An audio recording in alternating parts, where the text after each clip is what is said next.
Dear sir Afsheen.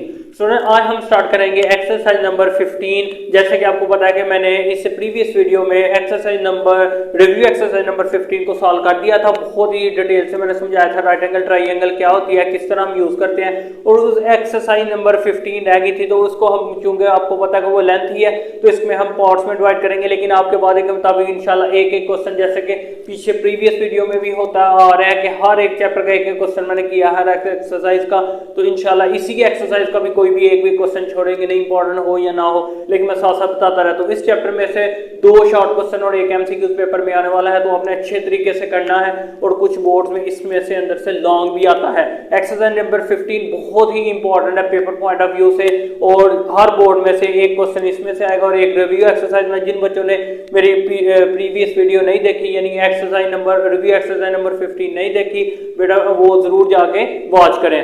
तो एक दफा फिर भी मैं जो है आपको राइट एंगल ट्राइंगल यानी फिर करवा देता हूँ। एक दफा फिर जो है ना इंशाल्लाह हम देख लेते हैं, तो फिर क्वेश्चन की तरफ बढ़ते हैं। Verify the triangles having the following measures of side right angle. Right angle की बात हुई है, इस वजह से मैंने क्वेश्चन पहले पढ़ दिया बेटा। राइट एंगल की बात हुई है तो हम देख लेते हैं कि राइट एंगल क्या होती है। अच्छा, उस तरीके से ये पहले ही समझाया था कि अगर ये आपकी बनी हो जी, ये है जी राइट एंगल ट्राइंगल। हर वो ट्राइंगल होती है राइट एंगल ट्राइंगल जो 90 का एंगल बनाए। तो ये देखें जहां जहां पे भी हम कर रहे हैं यहाँ पे भी 90 का एंगल बनता है। तो जहां जहां पे 90 का एंगल बने वो राइट एंगल ट्राइंगल होती है। तो किसी भी साइड पे होती है, ये जो चीज होती है ये परपेंडिकुलर होता है, और ये जो होती है चीज उसको हाइपोटेन्यूज बोलते हैं, और जो नीचे होती है इसको बेस बोलते हैं। तो जो मेरे उर्दू वाले हैं बेटा इसको बोल देते हैं अमूद, उर्दू में भी हम गाइड कर देते हैं, और इसको बोलते हैं वितर, और बेटा इसको बोलते हैं कायदा। इसको क्या बोलते हैं? कायदा। तो ये हमारा रहा राइट एंगल ट्राइंगल, और इसका जो फॉर्मूला हम यूज करते हैं वो यूज करते हैं जी हाइपोटेन्यूज का square is equal to base का square is equal to perpendicular का स्क्वायर। अच्छा, कुछ राइट एंगल ट्राइंगल भी बना के यूज करते हैं, और एक इसका और है कि अगर आपके पास ए बी सी के अंदर वैल्यू आ जाए तो तब आप ये भी फॉर्मूला यूज कर सकते हैं, C square is equal to A square जमा बी स्क्वायर। हमेशा याद रखें राइट एंगल ट्राइंगल करते वक्त सिर्फ एक बात बेटा आपने याद रखें, आपका क्वेश्चन कभी भी गलत नहीं होने लगा। जो बड़ी साइड्स होती है वो हमेशा राइट एंगल ट्राइंगल में आती है। जैसे 15, 12 और 13 है, तो जो 15 आएगा ना वो यहाँ पर आएगा। बाकी आपकी मर्जी है कि B12 को नीचे लिख ले, 13 को इस तरफ लिख लें। और उससे भी बेस्ट तरीका ये है कि अगर ABC के अंदर वो वैल्यू दे देता है तो आप यही यूज कर लें, आपका क्वेश्चन सॉल्व हो जाएगा। और यहाँ पे हमने प्रूव करना है कि राइट एंगल ट्राइंगल अगर ये वाली साइड जो है इन दोनों साइडों के बराबर है, यानी दोनों साइड बराबर आनी चाहिए, तो हमारा क्वेश्चन ठीक है। अब चलते हैं क्वेश्चन की तरफ। उम्मीद है कि आपको बहुत अच्छे तरीके से समझ आ गई होगी कि पाइथागोरस थ्योरम कब यूज होता है, जब राइट एंगल ट्राइंगल हो, यानी राइट एंगल ट्राइंगल जहां पर भी जिस क्लास में भी आ जाए जहां पे राइट एंगल ट्राइंगल की बात हो वहां पे पाइथागोरस थ्योरम यूज किया जाता है। तो बेटा अब क्वेश्चन की तरफ आते हैं। एबीसी में वैल्यू दी गई है तो हम क्या करते हैं एबीसी वाली ही फॉर्मूला लिख लेते हैं। तो वो हमारे पास जो फॉर्मूला है एबीसी वाला वो है जी C square is equal to A square जमा बी स्क्वायर। सिंपल फार्मूला हमने लिख लिया। सी की वैल्यू है 13 सेंटीमीटर, ऊपर स्क्वायर है तो स्क्वायर डाल लेंगे। ए की वैल्यू है हमारे पास 15 सेंटीमीटर, तो हमें 15 लिख के लगा देते हैं स्क्वायर। इसी तरीके से बेटा हमारे पास बी की वैल्यू कितनी है जी, बी की वैल्यू है हमारे पास 12 सेंटीमीटर, तो हम यहाँ पे लिख लेते हैं। ये एक दफा मैं क्वेश्चन चेक कर लूँ, ये 5 लिखा हुआ था, ए की वैल्यू 5 है, ये मैं जरा 15 लिख दिया गलती से, ये जो है 5 थी और ये 12 और ये 13 है, तो इस वजह से ए की वैल्यू जो है हमारे पास 5 है, याद रखनी है, जरा मिस्टेक हो गया। अगर ये गलत भी हो जाए तो याद रखें इस क्वेश्चन का हमें पता चलता है, क्योंकि आपको पता है कि दोनों साइड फिर बराबर नहीं आती। तो इंशाल्लाह हम करते हैं मंथ जो 13 का स्क्वायर होता है इसका बनता है बेटा 169 सेंटीमीटर स्क्वायर। इसका स्क्वायर लिए मतलब 2 दफा मल्टीप्लाई, 13 दा 169, 5 का स्क्वायर लिया जाए तो 25 सेंटीमीटर स्क्वायर आ गया, प्लस 12 का स्क्वायर लिया जाए तो ये भी बेटा आ गया 144 सेंटीमीटर स्क्वायर। क्योंकि सेंटीमीटर के ऊपर भी स्क्वायर आएगा और इस 12 का भी लेना है, याद रखना। हमने कहा सामने फिर भी स्क्वायर लगाया हुआ है लेके भी, और ब्रैकेट बाद में आपने ऑफ कर लेनी है क्योंकि ओपन हो चुकी है ब्रैकेट।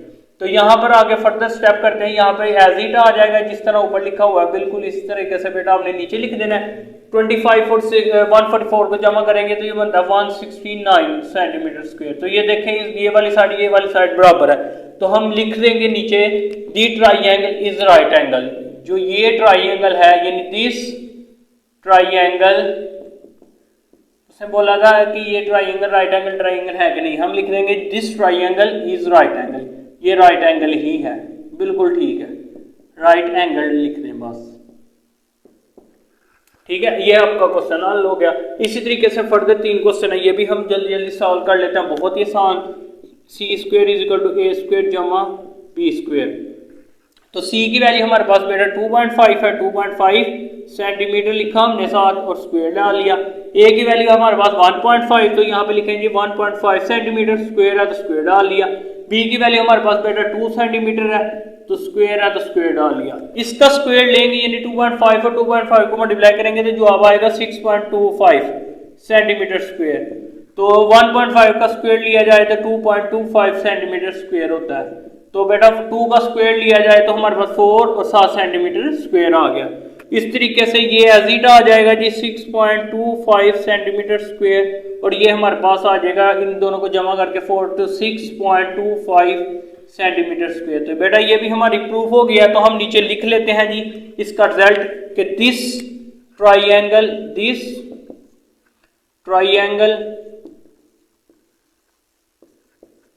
Is right angle.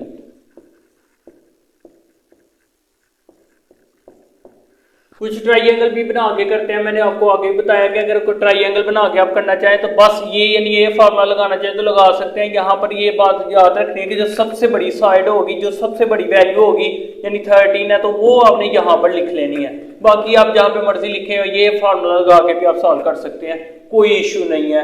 तो इंशाल्लाह जवाब आपका बराबर ही आएगा। लेकिन ये बेहतरीन है, 2 रूल देन में एबीसी में वैल्यू है तो ये फार्मूला लगा दें, दूसरी राइट एंगल ट्रायंगल बनी हुई है तो ये वाला लगा दें। अच्छा, यहाँ पे भी सिमिलर जिस तरह हमने फर्दर क्वेश्चन किए हैं ये भी सॉल्व करते हैं। C square is equal to A square जमा बी स्क्वायर।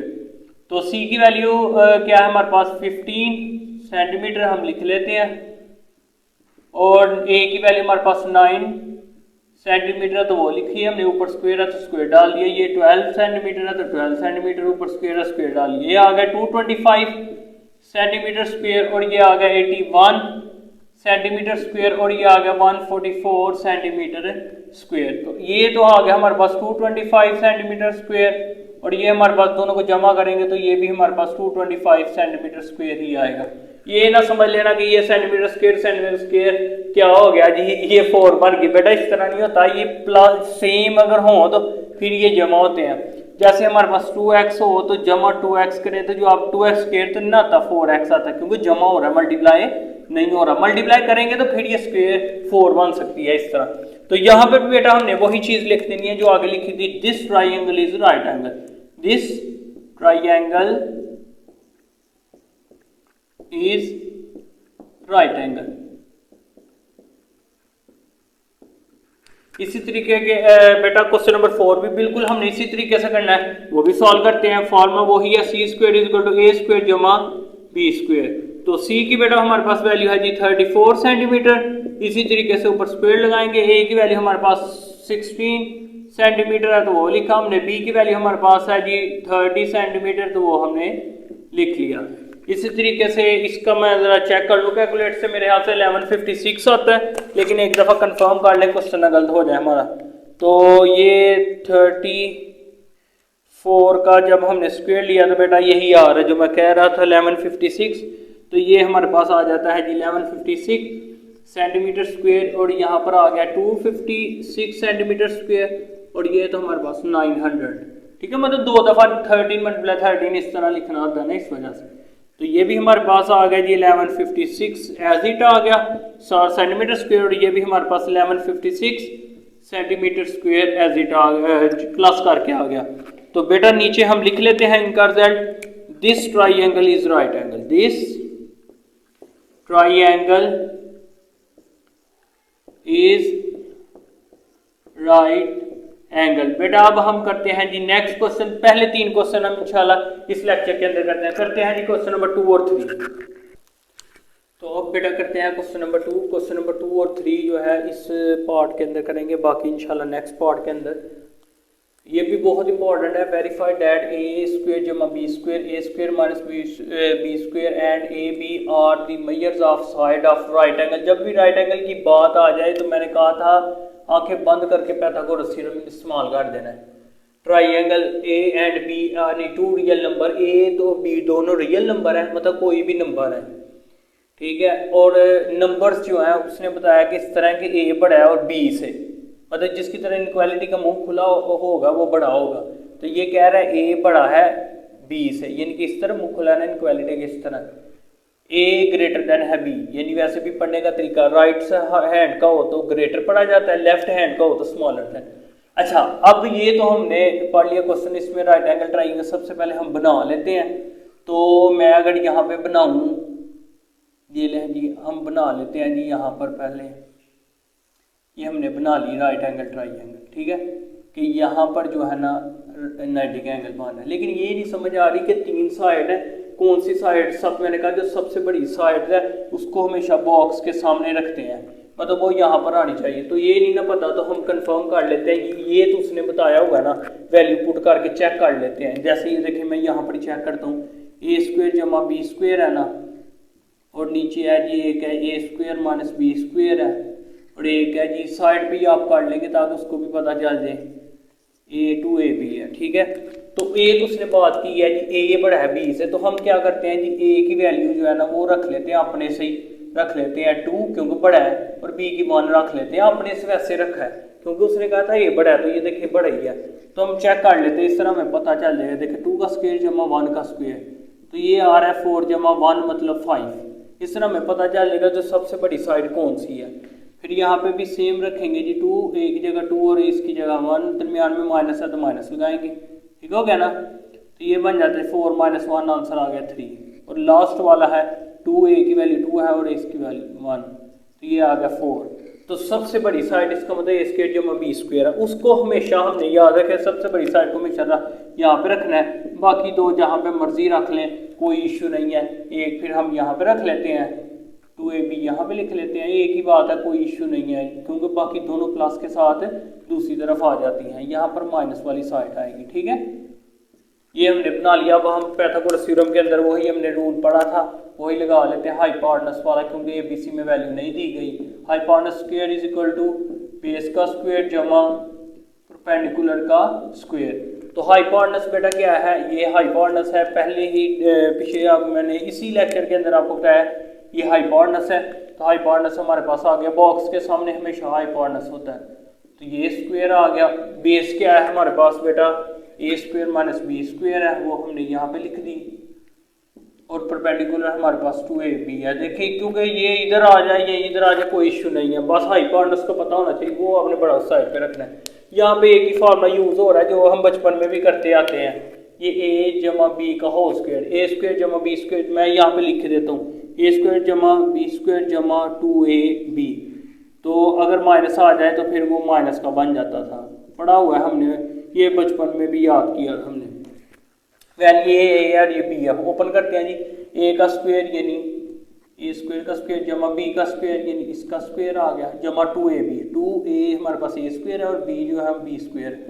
इसको भी ओपन करते हैं इसी तरीके से, होल स्क्वायर ओपन करते हैं ए का स्क्वायर, ठीक हो गया, जमा बी का स्क्वायर, माइनस आ जाए तो फिर 2 के साथ लगाते हैं ए, और ये आ गया हमारे पास बी, ठीक हो गया ना। फिर आगे जो है ये बनता है 4a का स्क्वायर जमा सॉरी ए का स्क्वायर बी का स्क्वायर, 4a का स्क्वायर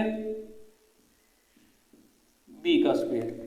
तो ये हमारे पास बन गया a की 4 जमा b की 4 जमा 2a स्क्वायर बी स्क्वायर। तो इधर हमारे पास a की 4 जमा b की 4 minus 2a square B square, और ये है plus 4a square B square.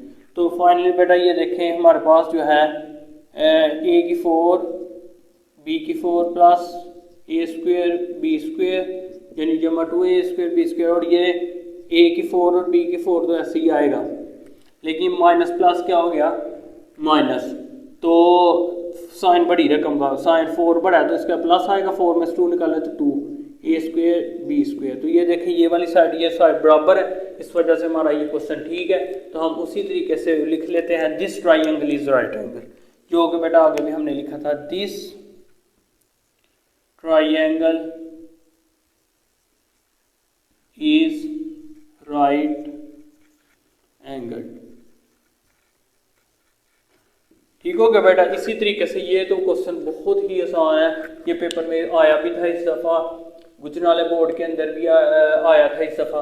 तो लिखा है D3 साइड्स ऑफ ट्राइंगल्स और मेजर्स ऑफ 8, x और 70 रिस्पेक्टिवली। 3 साइड उसने कहा है ट्राइंगल्स की हैं, ये भी यहाँ पे भी राइट एंगल की बात कर रहा है। नीचे आ गई देखिए फॉरवर्ड वैल्यू x की क्या वैल्यू होगी, बिकम बेस के अंदर x हो तो, और राइट एंगल ट्राइंगल है तो हम राइट एंगल ट्राइंगल बना के चेक कर लेते हैं। जिस मर्जी शेप का बना ले, बस 90 का एंगल बनना चाहिए। ये देखें, अब बेस के अंदर उसने कहा था x है, ये नीचे x विल इट बेस, तो ये है सबसे बड़ी वाली साइड, हमें पता है वैसे भी वो क्या आती है 17। तो आपने बस 17 को यहाँ पे लिखना है, बाकी ये ऊपर नीचे भी, इसमें तो वैसा कंडीशन है कि उसने कहा बेस के नीचे आपने x रखना है, इस वजह से आपको लिखना पड़ गया, वरना बस आपने 17 यहाँ पे लिखना था, इसको ऊपर नीचे भी हो जाएगा, क्वेश्चन ठीक हो जाएगा। तो यहाँ पे बेटा हम लिखते हैं थ्योरम वही इस्तेमाल होगा जो आगे हमने किया था, हाइपोटेनस का square is equal to base का स्क्वायर जमा परपेंडिकुलर का स्क्वायर, बेस का स्क्वायर जमा परपेंडिकुलर का स्क्वायर। तो हाइपोटेनस हमारे पास बेटा क्या है, हाइपोटेनस है हमारे पास, ये हाइपोटेनस होती है, तो ये आ गया 17, बेस हमारे पास x है और परपेंडिकुलर बेटा हमारे पास 8 है। तो 17 का स्क्वायर होता है 289 और x का स्क्वायर x स्क्वायर, और ये आ गया 64। तो ये प्लस है, इधर आके हमारे पास क्या हो गया माइनस x का स्क्वायर, ये बनता है जी, इन दोनों को माइनस करें तो 225 x का स्क्वायर। तो फाइनली बेटा स्क्वायर रूट ले दोनों तरफ, तो x